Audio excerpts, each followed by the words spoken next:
Hey there, I'm Bernie Miklasz, and this is The Bernie Show presented by DraftKings. The crown is yours. By the way, why did I go like that looking at the camera? I don't know. Maybe I need more caffeine. What do you think? Anyway, here at STL Sports Central, I do all of my videos and columns from Monday through Friday each week. I also appear with Randy Carricker on The Randy Carricker Show with Brooke Grimsley here every Friday morning, usually around 10:30 or so. You can access all of that, including the podcast version of the Bernie Show videos at STL Sports Central.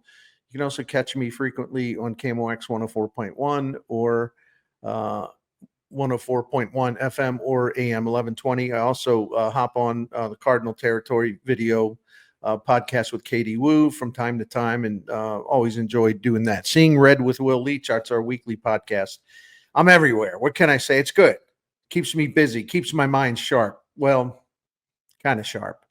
Today's topic, I'm intrigued by the local overreaction to the San Francisco Giants making a trade with Boston to acquire Rafael Devers, who is absolutely, without question, the best bat that any team can deal for in 2025. If anybody out there was looking for a bat and they were going to be aggressive about adding it, well, the best one available is gone. So this is quite a move for the Giants, and they paid quite a price in terms of salary owed to Devers, but also what they gave up. It's a matter of opinion. That's what I think. Anyway, but before I explain why I think there's been a curious overreaction to this trade among media and fans that follow the Cardinals, not all, but at least some, I want to provide some background. The Giants were desperate for offense.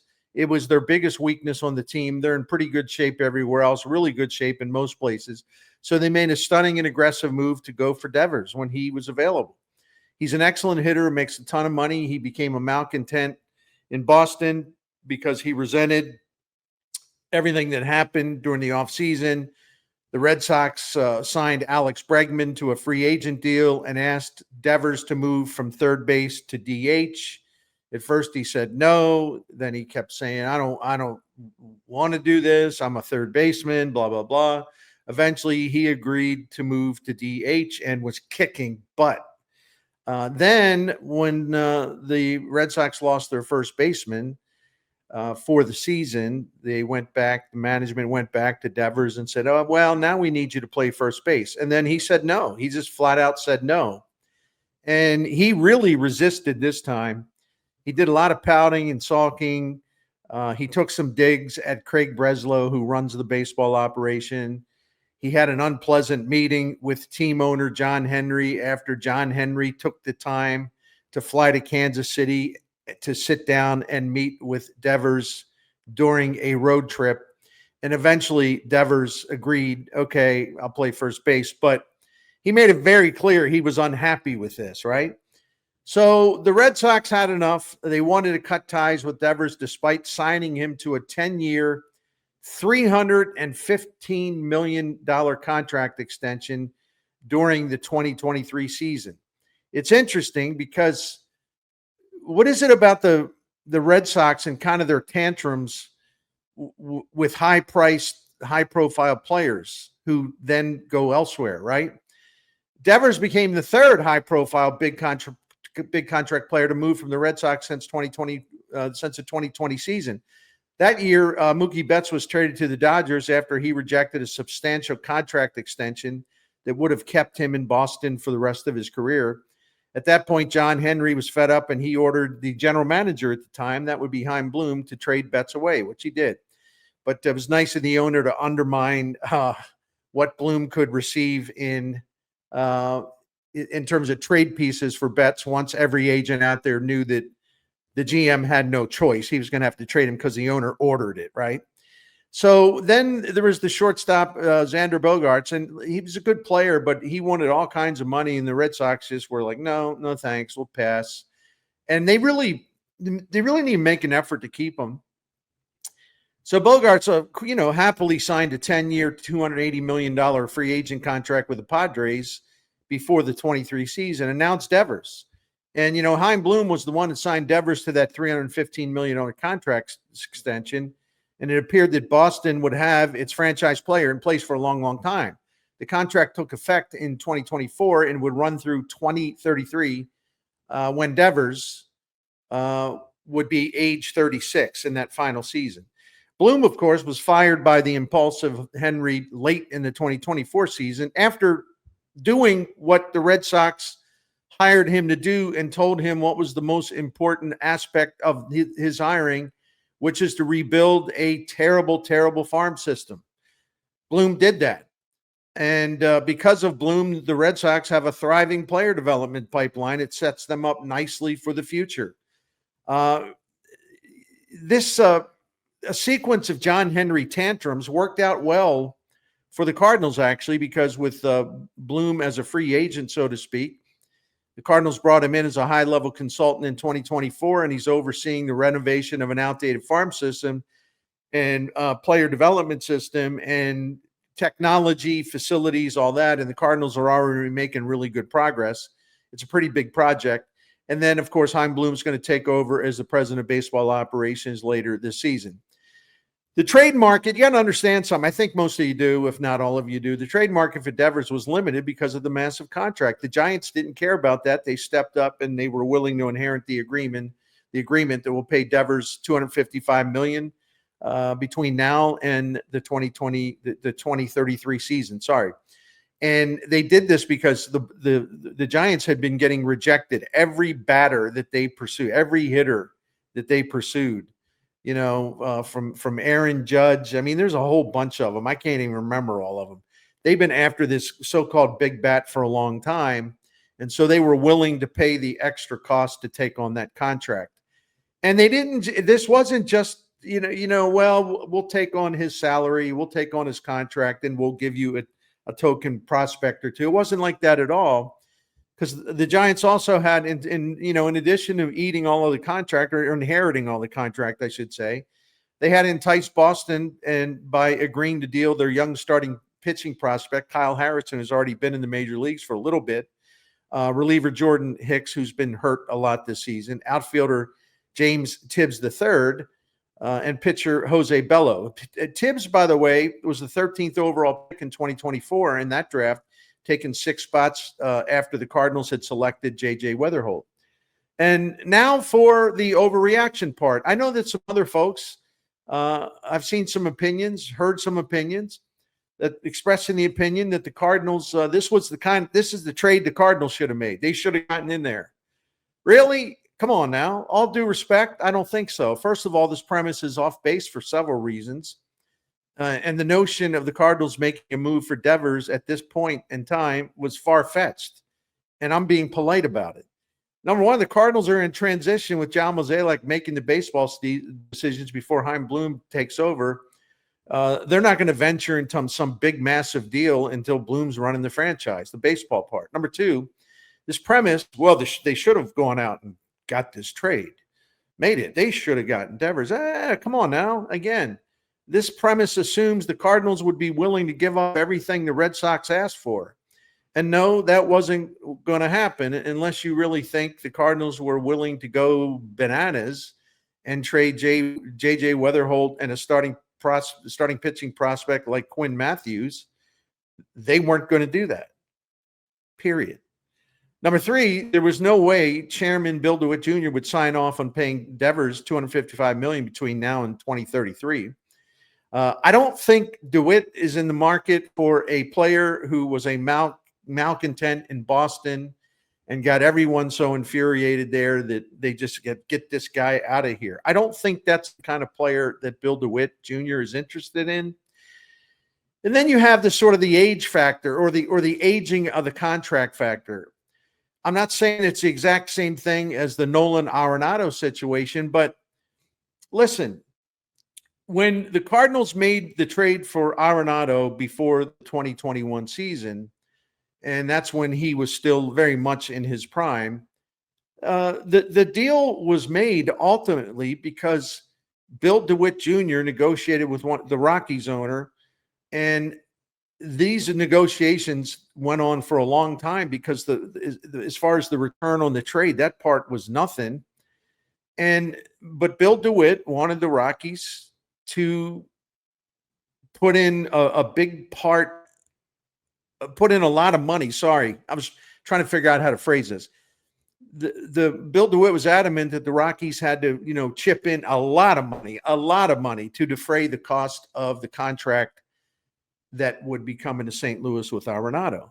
And the Rockies were, after kind of resisting for a while, they were in fact willing, and they did absorb a significant percentage of the money owed to Arenado when the Cardinals got him before 2021. And listen, see, this is why any talk that this kind of deal would be similar to Arenado's, no, because the Red Sox were unwilling to do that with Devers. They were not going to take on any part of his contract and eat the money just to get him out of there.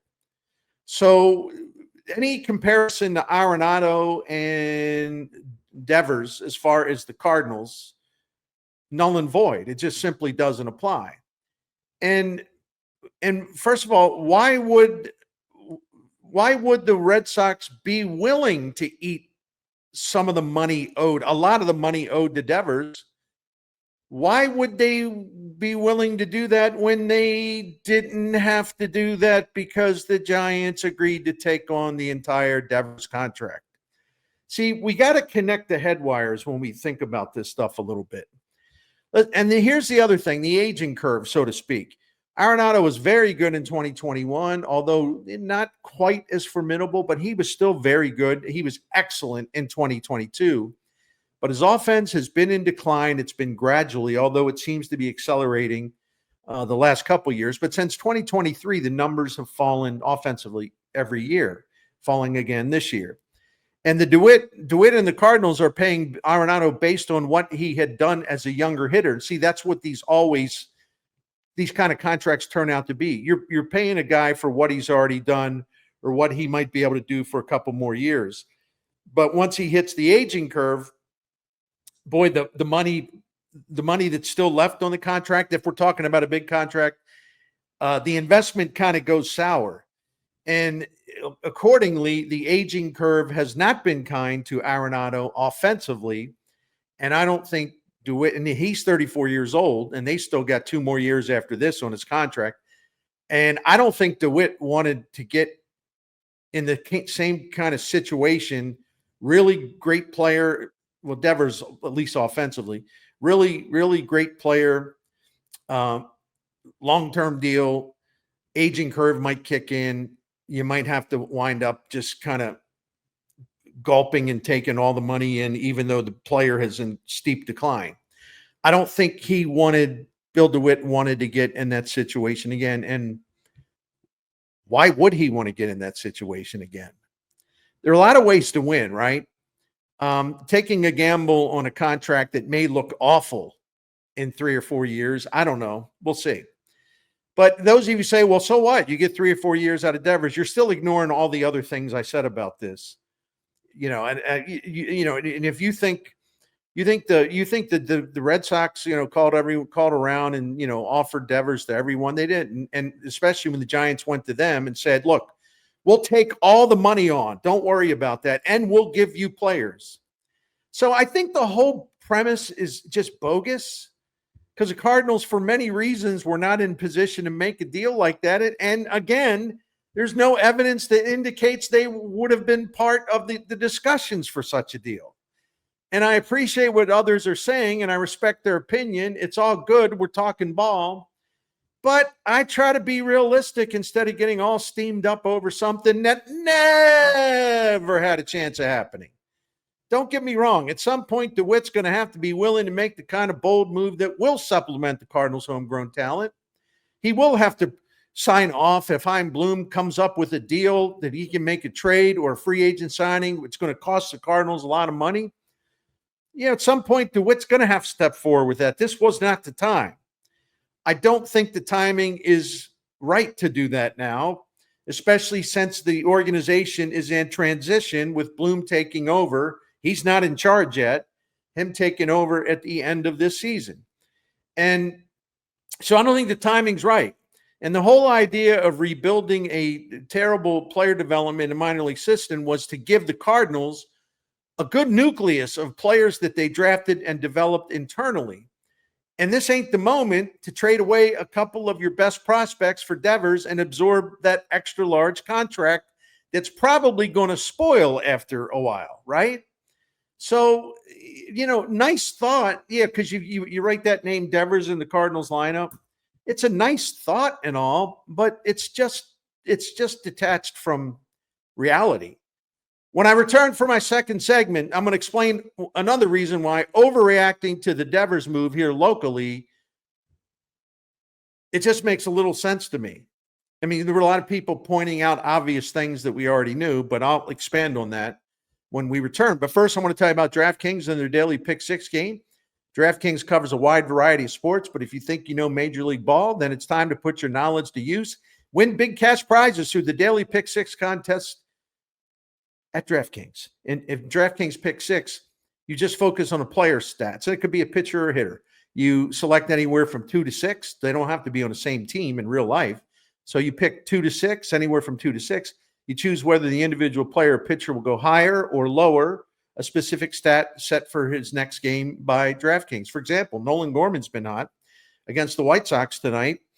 0.5 home runs is the line for Gorman. If you think he's going to hit a bomb, then you would bet over. And if he hits a bomb, you win. If you don't think he's going to hit a home run and you bet under, well, you would win if he doesn't hit a home run. Yeah, it's really that simple. It really is. And it's a lot of fun. I enjoy playing it. So here's an invitation to get in the game and take your best shot at winning money through the DraftKings Pick 6 contest. Pick 6 is available in most states, including Missouri, California, Texas, Georgia, and more. You'll enjoy tracking your selected players while the games are in progress, but most of all, the most entertainment, the most fun comes with winning at DraftKings. It's easy to get going. Just download that DraftKings app. It's outstanding. Open an account, then choose a sport, pick your players, and go for it. Go get it done. New players at DraftKings get $50 in Pick 6 credits instantly with just a $5 entry. Download the DraftKings Pick 6 app now and use the code STL Sports. That's code STL Sports for new customers to play $5 and get $50 in Pick 6 credits. Better payouts, bigger wins, only with Pick 6 from DraftKings. The crown is yours. Gambling problem? Call 1-800-GAMBLER. Help is available for problem gambling. Call 888-789-7777 or visit ccpg.org in Connecticut. Must be 18 and over. Age and eligibility restrictions vary by jurisdiction. Pick 6 not available everywhere, including New York and Ontario. Void where prohibited. One per new customer. Bonus awarded as non-withdrawable Pick 6 credits that expire in 14 days. Limited time offer. See terms at pick6.draftkings.com/promos.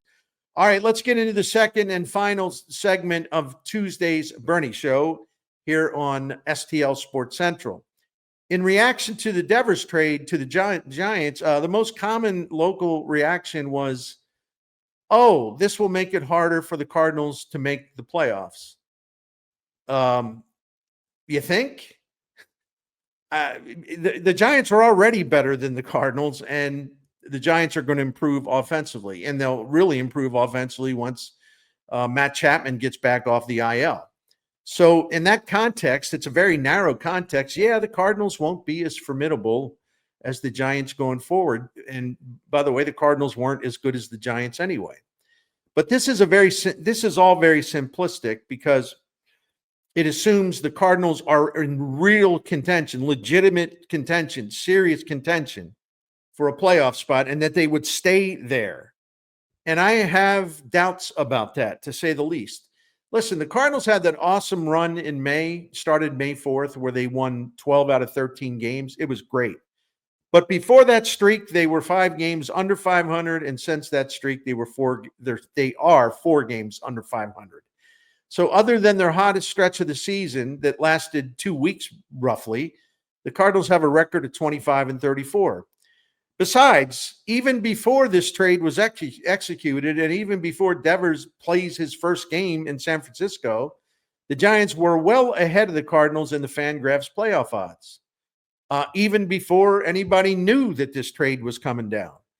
And the Giants were doing it with a roster, and this is important because I'm going to get into something that's important as far as one thing we don't talk enough about the Cardinals in terms of how fortunate they've been. So the Giants had moved ahead of the Cardinals and were starting to emerge as a force. and they were doing it, giving the Dodgers a run for the money in the NL West, even taking over first place over the weekend for a day. And the Giants were doing this with a roster that has taken much more of an injury hit than the Cardinals roster this season. In terms of days missed by players this season, you can either say days missed or games missed. The games missed figure is smaller because it only counts the games, but both reflect the same thing. So in terms of days and games missed by players this season, the Cardinals have been either the least or the second least injured team in the majors so far. It's like the Cardinals and the Phillies are like neck and neck on that, right? But the point is the Cardinals have been very fortunate about not being taken down by injuries. And listen, everyone's going to have to deal with injuries, and the Cardinals' injuries have been relatively minor. The Giants have had to deal with the injury-created absences of players like third baseman Matt Chapman, their outstanding catcher, Patrick Bailey, starting pitcher Justin Verlander, infielder Casey Schmidt. And right now, as we speak, Bailey, Chapman, and Verlander are still on the injured list. But the Giants have deep depth with their pitching. Now they got the bat they needed.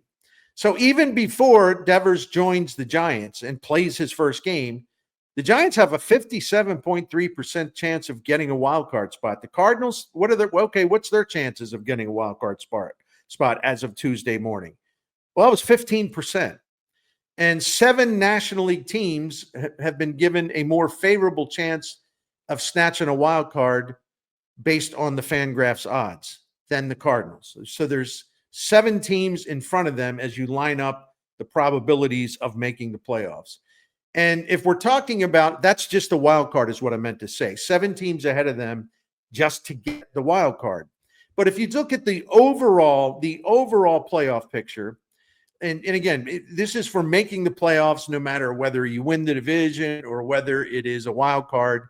Let me just run down the list. I'll give you the percentage of probability for each team, and I rounded them off, so I'm not doing 35.3. I'm just saying 35, that kind of thing.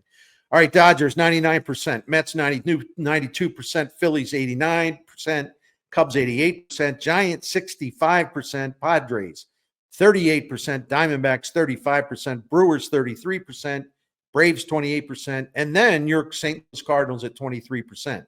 So yeah, in terms of playoff probability, the Cardinals are 10th among the 15 teams in the National League, and most of those teams ahead of them have stronger clubs.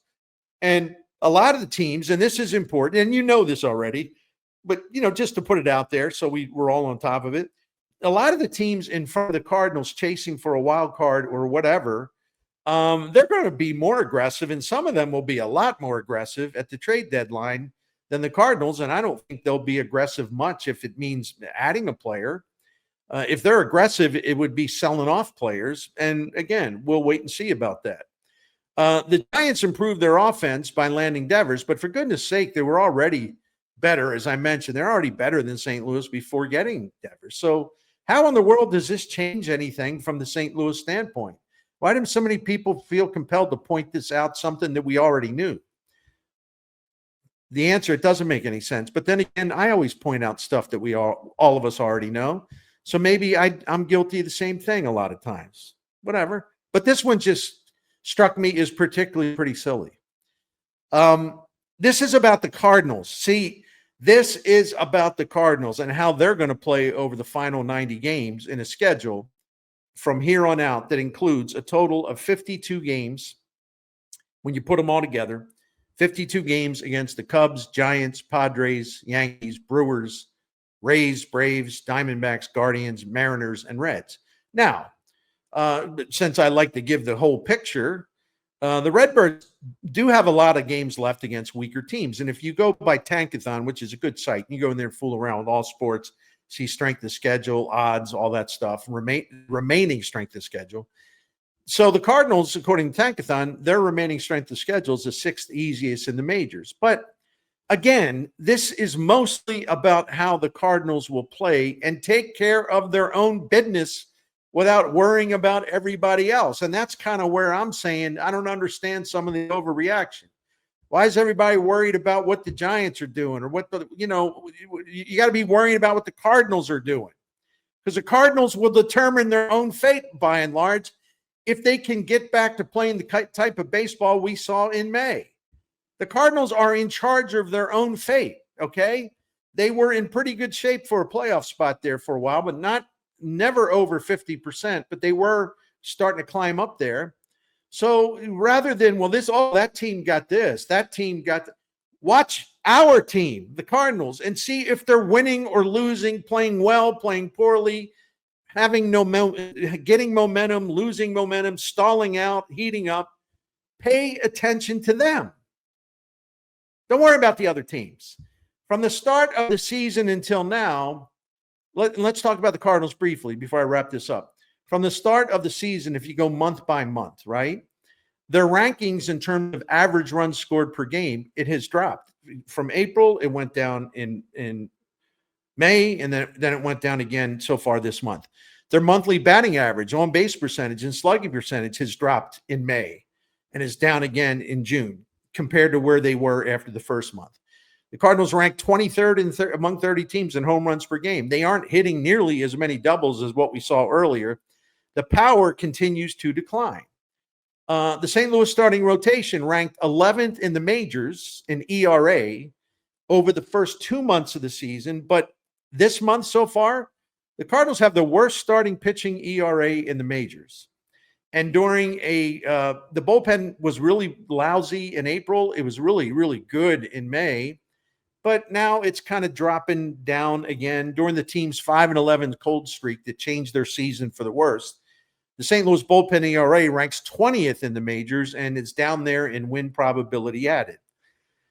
My point is, yeah, the Cardinals can bounce back from this bad run that they've been on, but they're going to have to do it in virtually every part of the team, and that includes sharpening up the defense a little bit. And the base running hasn't been that great. The Cardinals don't steal bases. They don't even try to steal bases unless it's Victor Scott for the most part. So keep in mind one other thing. Say it's tough when you got to improve every area, not just one area, but you got to improve every area of your team. That's a tough ask, right?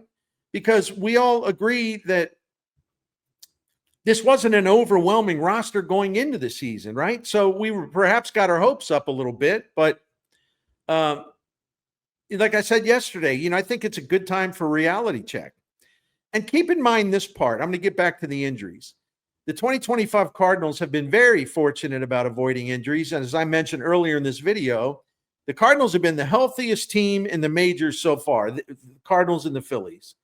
And more than half the days missed because of injuries in St. Louis were missed by Zach Thompson, the pitcher, who frankly wasn't in their plans. I'm not going to say his injury is irrelevant. He could have been a depth, perhaps a guy in the minor leagues they could have brought up to make a spot start or whatever. But he wasn't really a significant factor going into the season, so they haven't missed him per se. But we wish him well, and we hope he gets over that strained lat. It's kept him out a long time, and he's had a setback or two. The Cardinals are behind the Cubs and the Brewers in the NL Central standings, and they're also tied with the Reds for third in the division, and all those teams have been playing hotter baseball than the Cardinals. So listen to the collective games missed with all the players that teams have had out of the lineup because of injury. Games missed by the totals for each team in the division. Well, I didn't include the Pirates, the 4 teams that I mentioned. The Reds, 654 games missed by their players. The Brewers, 605 games missed by their players. The Cubs, 400 games missed by their players. The Cardinals, 133 games missed so far, and more than half of them were missed by Zach Thompson, who wouldn't have been in any of those games anyway, Among the serious National League contenders, only one team, Philadelphia, has got anything even close to having a positive record about not having your players miss games. Every other NL postseason contenders are way ahead of the Cardinals as far as, I should say below the Cardinals as far as injuries. All these other teams have had to deal with a lot of injuries, relative to that individual team and how severe the injury problem has been. But there's been some severe injury problems out there. So except for the Phillies, every other NL postseason contenders are ahead of the Cardinals in the postseason odds, and really by a pretty healthy amount, despite having a much higher, a more substantial amount of games missed by their players because of injury than the Cardinals. So the Cardinals had an advantage, their team health. And yet they still couldn't, right as we sit here today, they still are not above any of these other National League teams that gave the Cardinals an opening because they had so many players hurt. So, and the other part to this is at some point, the Cardinals are going to likely endure more hardship with injuries. I mean, I hope I'm wrong, but you never go through a season as light of an injury. The injury damage to the Cardinals has been light this season. And, you don't go through a whole season like that.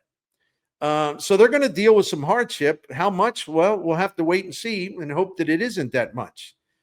But even then, even if the Cardinals still kind of have some injuries, but they're not devastating injuries, but they're still injuries that weaken your team, the St. Louis depth as it is right now just isn't very strong because and one of the reasons is they're bullheaded about bringing up Thomas Saggese from the minors, and there's some other things they could do. The Giants, listen, I'm sorry to break it to some of the people who didn't get it, but the Giants didn't need Rafael Devers to beat out the Cardinals for a playoff spot. You think the Giants were saying, oh, yeah, see this? Hey, it's going to give us the edge over the Cardinals. I think the Giants are thinking about some other teams that they're going to have to match up with, if first of all, to win the National League West, but even to maybe get one of the higher wild card spots, right? I think they're taking a look at, maybe the Phillies and the Braves and certainly the Padres, the Diamondbacks, maybe the Brewers a little bit. I don't know. I don't think they were sitting there. I don't think Buster Posey was sitting there. Gosh dang it. We're going to give up prospects and we're going to get Devers and we're going to take on all $255 million of his contract, even though it's probably going to age poorly. And I don't care because we got to stay ahead of them St. Louis Cardinals. The Cardinals will be a long shot to make the postseason even after other NL contenders make deals to improve their teams. So I stated the obvious, restated the obvious, but maybe cleared up a few things. But also, I just thought it was kind of silly that somehow this Devers saying, well, Cardinals, they're going to have a hard time making a play. They're already going to have a hard time making the playoffs. Thanks for watching. Please subscribe. Please leave your comments. Feel free to disagree. You can zing me. That's okay. You got the freedom to do so. You don't need me to, you don't have to worry about me going in there and like getting in your face. I'm not doing that anymore. I don't have enough time. I want to have time, but man, this old brain's scrambling to get things done day to day. Anyway, we appreciate you very much, and we appreciate DraftKings for presenting the Bernie Show here on STL Sports Central. Thank you.